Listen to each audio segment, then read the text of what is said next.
الحمد لله رب العالمين والصلاة والسلام على رسوله الكريم أما بعد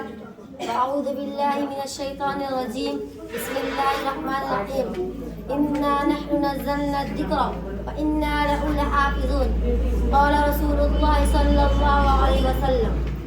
خيركم ما تعلم القرآن وعلمه صدق الله العظيم الہی رونق اسلام کے سامان پیدا کر الہی رونق اسلام کے سامان پیدا کر دلوں میں مومنوں کے الفت قرآن پیدا کر قابل قدر جناب صدر حضرات اساتذہ کرام برادران اسلام بندش نورانی محفل میں قرآن کریم کی اہمیت پر روشنی ڈالنا چاہتی ہے آپ حضرات سے مؤدبانہ گزارش ہے کہ میری معروضات کو غور سے سنیں میرے محترم ساتھیوں قرآن پاک و مقدس کتاب ہے جس سے ایمانی افکار اور اخلاقی قدروں کے پھول کھل جاتے ہیں اللہ تعالیٰ نے اپنے مبارک کلام کو رسول اکرم صلی اللہ علیہ وسلم کی ذات گرامی پر نازل فرمایا تو حدیث سے اور حفظ قرآن کریم کی تعلیم حفاظت فرماتے تھے ایک موقع پر حضور اکرم صلی اللہ علیہ وسلم نے شاہ فرمایا سب سے اعلیٰ اور بہتر وہ آدمی ہے جو قرآن کو سیکھے اور سکھائے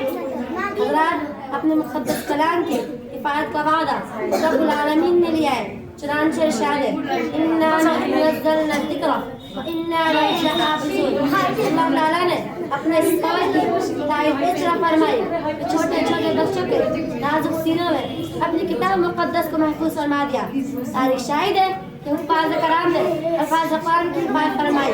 اور حضرات نے اس کے لب و لہجے کو محفوظ رکھا کاتبوں نے رسم الخط کا لحاظ رکھا مفسرین و مستحدین نے حکم و معانی کو صحیح رنگ میں پیش فرمایا اور ہر زمانے کے اہل حوث اغلب گسان سے بچایا غرض یہ کہ ہر زمانے میں حرفن کی ماہرین نے اپنی نوعیت سے قرآن کی حفاظت فرمائی مدارس اسلامیہ نے تمام علوم قرآن کی حفاظت فرمائی یہ تمامی حضرات اپنی نوعیت کے حساب سے قرآن کے محافظ ہیں مگر الفاظ قرآن رکھنے اور یاد کرنے والوں ہی کو حافظ مبارک لقب سے لقب مشہور کیا گیا اس لیے کہ جب اللہ تعالیٰ کا پیغام حضرت جبرائیل علیہ السلام تاجدار مدینہ جناب محمد رسول اللہ صلی اللہ علیہ وسلم پر لے کر آتے تھے تو آپ جلدی پڑھنے لگتے تھے تو اللہ تعالیٰ نے فرمایا اِنَّ عَلَيْنَا جَمْعَهُ وَقُرْآنَ کہ قرآن کریم کا سینے میں جمع کر دینا اور پڑھوا دینا یہ ہماری ذمہ داری ہے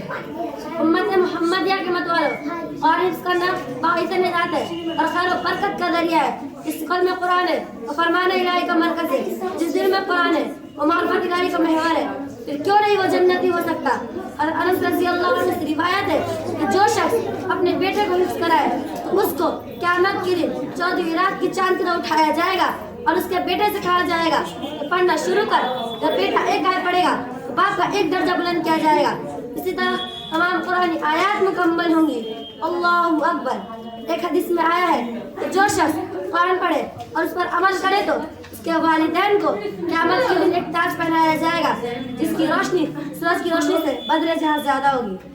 محترم حضرات حفظ قرآن کریم بھی جتنی فضیلتیں ہیں اتنی معاہدہ بھی ہے قرآن کو چاہیے ہمیشہ اپنے آپ کو گناہوں سے باز رکھے اور نوافل میں اور چلتے پھرتے قرآن کریم کی تلاوت کرتا رہے اور کوئی حافظ قرآن پڑھنا چھوڑ دیتا ہے یا کسی برائی میں ملوث ہو جاتا ہے قرآن اس کے سینے سے ایسا نکل جاتا ہے جیسے پیاس روشنی پانی کی طرف دوڑتی ہے آج کے دور میں بہت سے حضرات حفظ قرآن کو فضول سمجھتے ہیں جبکہ آقا مدنی جناب محمد رسول اللہ صلی اللہ علیہ وسلم نے فرمایا کہ ایک حافظ 10 جہنمیوں کو جنت میں لے جائے گا وہ معزز تھے زمانے میں مسلمان ہو کر ہم خوار ہوئے تاریخ قرآن ہو کر